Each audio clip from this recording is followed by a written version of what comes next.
এগুলো এগুলো আসে হচ্ছে যখন আপনার 5 ভোল্ট এরিয়ায় ভোল্টেজ প্রবলেম দেখাবে, যেখানে ঢোকার কাজ হচ্ছে 5 ভোল্ট, সেখানে 8 ভোল্ট ঢুকে গেল এবং 9 ভোল্ট ঢুকে গেল বা 10 ভোল্ট ঢুকে গেল, সেই ধরনের সমস্যা যখন আসবে তখন এই সিরামিক পাথরগুলো শর্ট হয়ে আপনার যে মাদারটা আছে, সেন্সরটা আছে, তো সেটাকে বাঁচিয়ে দেবে, শর্টটাকে বাঁচিয়ে দেবে এবং জিনিসটা নষ্ট হবে না। তো এখানে আমি সমস্যা পেয়েছিলাম, একটা সিরামিক পাথর শর্ট হয়ে গেছে। তো জায়গাটা প্রথম নম্বর আমি পরিষ্কার করব।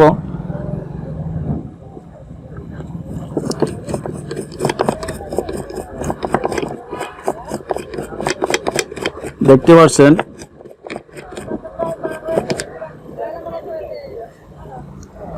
তারপর আমাকে যেটি করতে হবে সেরকম একটা মাপের একটা সিরামিক পাথর সেখানে লাগিয়ে দিতে হবে, কারণ ভবিষ্যতে যাতে সেটা কাজে আসে। আমি আরেকটি এরকম সার্কিট নিয়েছি যেটা 750 ওয়াটের, এবং এখানে অনেকগুলো পাথর আছে, সেখান থেকে আমি একটা নেব 5 ভোল্ট এরিয়ার যে পাথরগুলো আছে সবগুলো এক মাপের।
ছোট আইসিগুলো একটু জ্বালাই দেওয়ার সময় একটু দেখে জ্বালা দিতে হবে, যাতে উভয় পাশ দিয়ে যাতে সেটিংগুলো লাগে।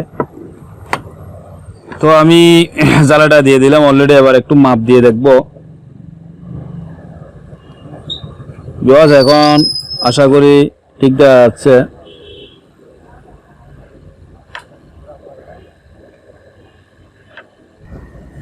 তো ভিউয়ার্স দেখতে পাচ্ছেন আমার প্রায় কাজ শেষ হয়ে গেছে অলরেডি। এখানে একটু পরিষ্কার করে নিতে হবে।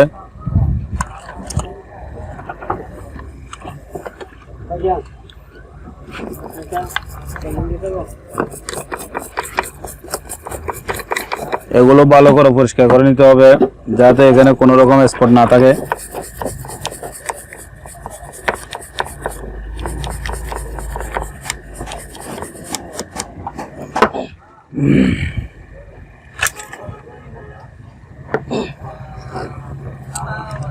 আমার প্রায় কাজ শেষ। এখন আমি আবার চালু করে দেখব কি সমস্যা আছে কিনা। যদি না থাকে তাহলে অবশ্যই চলবে।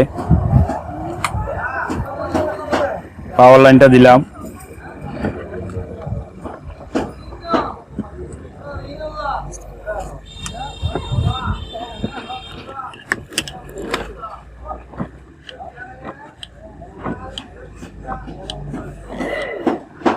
দেখতে পাচ্ছেন এখন পিকআপটা হালকা ধরতেছে, লাইনগুলো হয়তো লস হয়ে গেছে।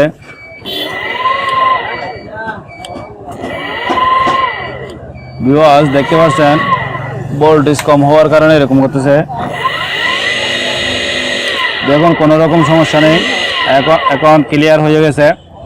তো এখন দেখতে পাচ্ছেন মিটারে, দেখতে পাচ্ছেন এখানে গেট যে আছে, গেটের পর্যন্ত ভোল্টেজটা চলে আসার পর এখানে আমি যে পাথরটা লাগিয়েছিলাম সেখানে লাগানোর পর দেখুন মোটর এখন খুব সুন্দর করে চলতেছে, কোনো সমস্যা নাই। তো কোনো সমস্যা নাই, দেখতে পাচ্ছেন।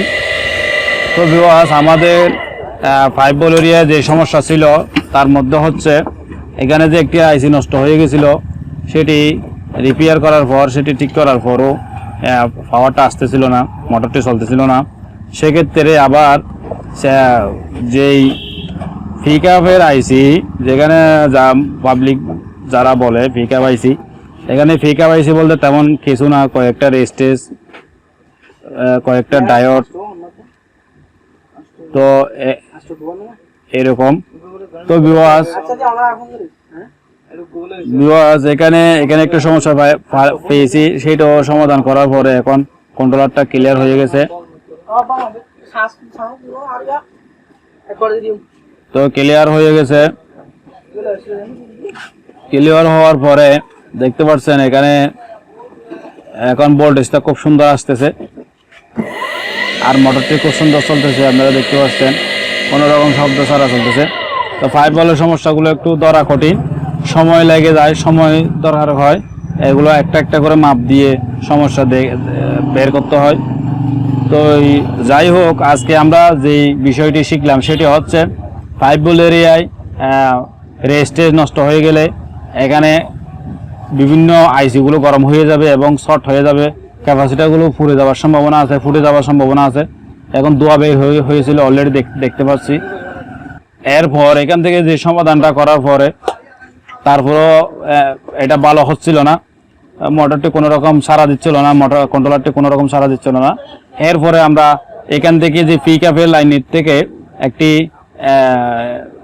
যে ক্যাপাসিটার, এটা হচ্ছে সিনামিস পাথর শর্ট সেটি সমাধান করে, সেটি বের করে আরেকটি নতুন সিনামিস পাথর দিলাম এবং এগুলো দেওয়ার পরেই কন্ট্রোলারটি একদম সুস্থ হয়ে গেছে।